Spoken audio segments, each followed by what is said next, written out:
சோறு சாப்பிட்டியா? சோறு சாப்பிட்டியா? தண்ணி குடிச்சியா? குடிச்சியா? Very good, very good.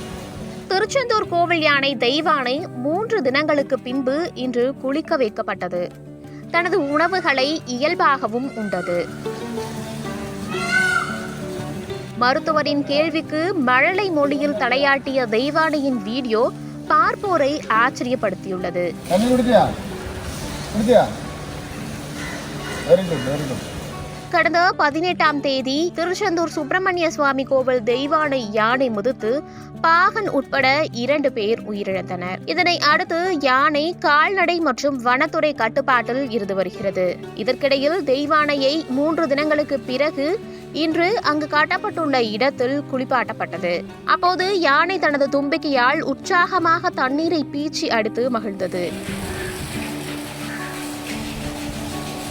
அதைத் தொடர்ந்து யானைக்கு உணவு, நவதானியம், புற்கள், பழங்கள் வழங்கப்பட்டது.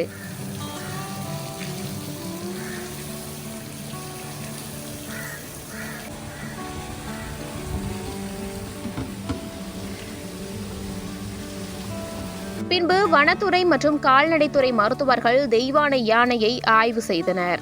அப்போது யானையை பார்த்து மருத்துவர் ஒருவர் நன்றாக சாப்பிட்டாயா என்று கேட்கும்போது அதற்கு தெய்வானை உற்சாகமாக தலையை ஆட்டியிருக்கிறது.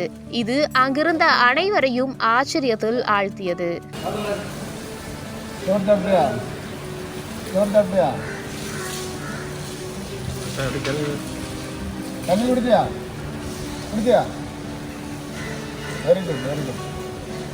பாகனின் இறப்பிற்கு பிறகு சோகமாக இருந்த தெய்வானை யானை தற்போது மீண்டும் இயல்பு நிலைக்கு திரும்பி வருகிறது.